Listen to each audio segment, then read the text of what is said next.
My name is Roman Gillen. I'm CEO for Consumers Power. We're headquartered in Philomath, down by Corvallis. This is the northeast part of our service territory, the remotest part of our service territory, except for Detroit, Idana, and Marion Forks, which is, I believe, your next stop. We brought a couple of pictures of what you're going to see up there, hopefully without the haze. We had originally scheduled to head up North Fork Road, which we serve all of this area. You've seen a lot of devastation, a lot of destruction. It gets worse the farther up the canyon you go. This represents the type of service territory that we serve, about 23,000 members. And it's remote and difficult to serve. All of this that happens, that's right. They'll windy to serve. They'll just windy too. We don't need wind. They'll just fall down again. So yeah, we'll just leave them. This event that just took place is going to make it even harder to serve these folks. You just see a lot more of this stuff. The pole behind you, the pole over by the street. There's just miles of this. I am pleased to tell you that on September 16th, we had mainline power all throughout Detroit, Idana, and Marion Forks. We got help from Salem Electric Co-op, Mid-State Electric Co-op in Lapine, Oregon Trail Electric Co-op, and Hood River Electric Co-op came immediately when we called for help. And together, we got that portion of our system energized, and half of this that you aren't going to see today within days of those fires. And they did it without a single injury. That's the proudest thing that an electric utility CEO can say. Our plan long term is all of the trees within 150 feet of the right-of-way. You can see how tall these trees are. All of those trees are dead. We've got a lot of work to do to preserve this fragile power system that we have in place right now. It's going to be really difficult through the winter to keep the lights on through Santiam Canyon and up in Detroit, Idana, and Marion Forks. We're going to be spending a lot of time up there. The soil is very unstable. There are boulders and rocks that are being dislodged all the time. Our poles are sticking in that ground, and it's not very good. So we have a fragile system that's providing service right now, but we are very quickly moving to needing to make that a more permanent solution for the members that we serve.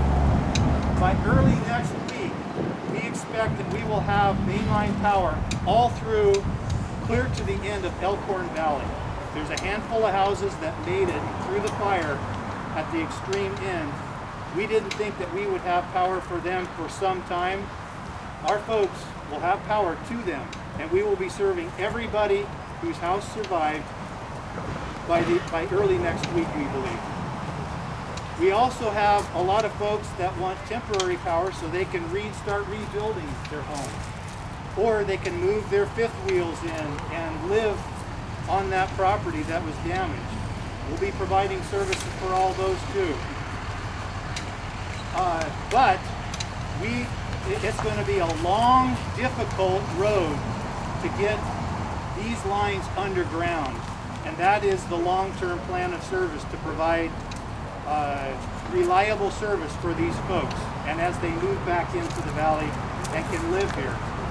We cannot do that on our own, so all of these folks with FEMA patches on your shirt, thank you for coming out, and especially Administrator Diener.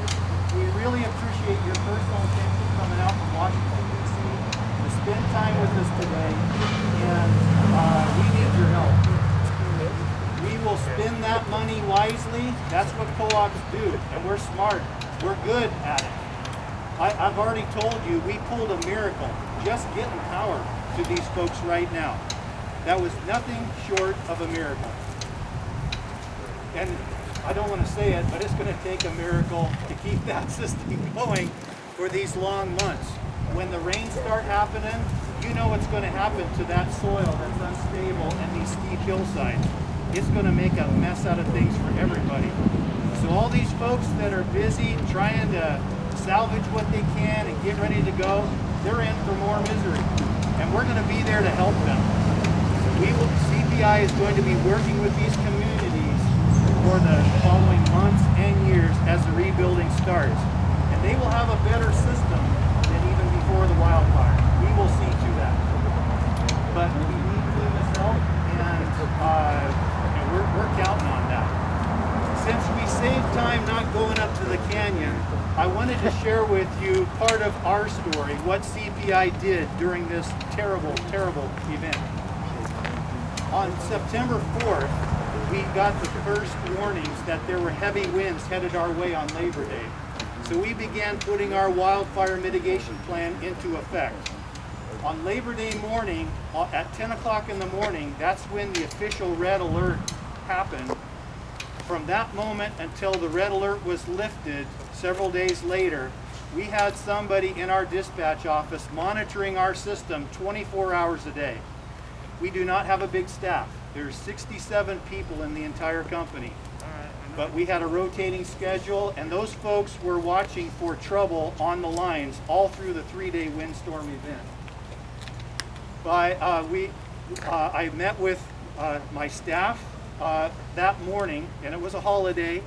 We met and we posted on our website and also sent a tweet on our Twitter account to all the CPI members that follow us that these heavy winds were coming.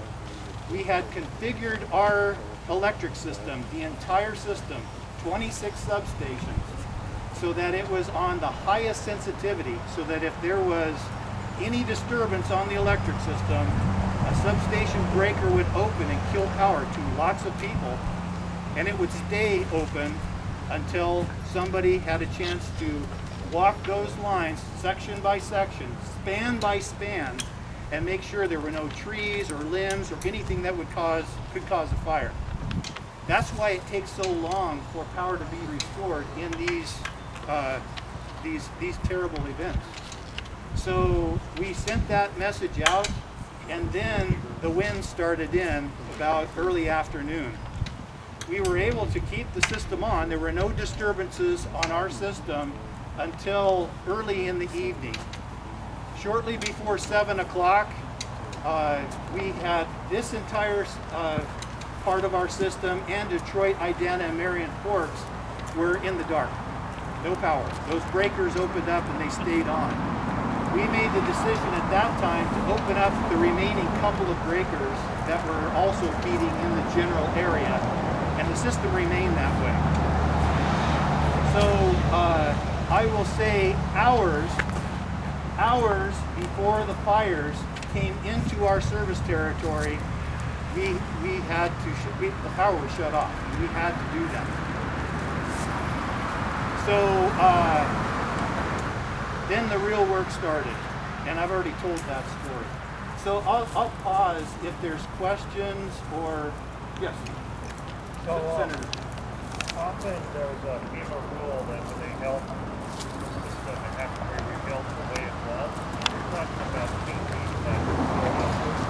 That's what I wanted to check on. Can the funding help rebuild the system to the underground passage? So if anybody didn't hear the question is, after an event like this, when FEMA comes in and provides assistance, there's a requirement that the system needs to be rebuilt the way that it was originally. No, we changed the law to say these systems resilient to last year. In Puerto Rico, they're not putting up those same high voltage towers that always blow down. They're not doing it the same way because that is going to dam. So I don't know about undergrounding, but you don't rebuild, go up to having a discussion about that, because that's much more expensive system needs to be rebuilt more robust. So the law was changed last year to enable us to at least have that conversation about building it better than. Yeah. The different whole type of idea is vehicle. mitigation, because we're gonna have more disasters. We're gonna have another fire, you're gonna have windstorms, you're gonna have snow down, you're gonna have every damn thing. And we've got to rebuild resistance, and resilience. The other thing is the substation. No, miraculously, the one substation that serves Detroit, Idana, and Marion Forks, I understand that a Caterpillar dozer was able to build clear space. I mean, the forest encroaches right up on the road. For any of you who've been up there, you know what I'm talking about. And we have, I believe, some pictures that show fire right up to that fire line. But not only was the substation operational, none of the sensitive circuitry inside was damaged. We're providing service and have been since September 16th for that entire area through that substation. Yeah, so you know, you can call it luck. I've told my folks, luck may have been involved, but luck favors the prepared. I still want to go back to your FEMA's comment on how much flexibility do you have in terms of funding rebuild system, and maybe much more attention to burn down. Do you have any kind of examples is likely to be improved? We have done that for other countries.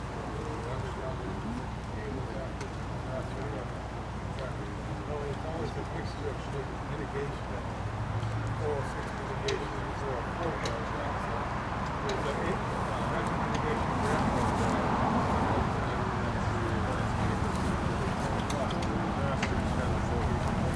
That could be tied in with the 404 program and the 406 program, tied in, multiply the funds to be able to do something like underground cable. So in a nutshell, it's a solid discussion we can have together. Great, because a lot of cases,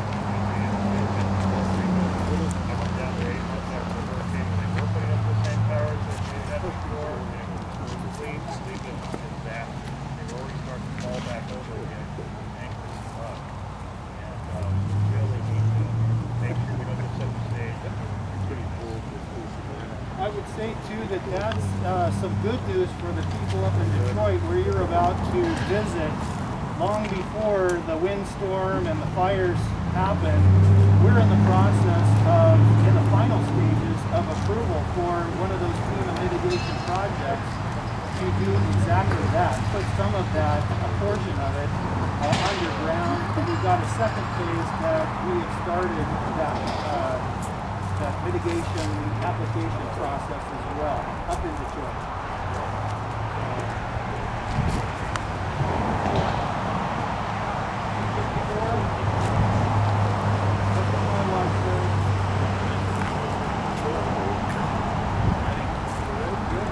Again, thank you to the Oregon Congressional Delegation for being here with us, for Administrator Dana from FEMA and all the FEMA folks.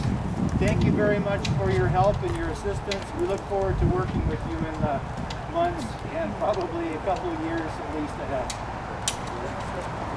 Thank you. Godspeed and be safe. All right.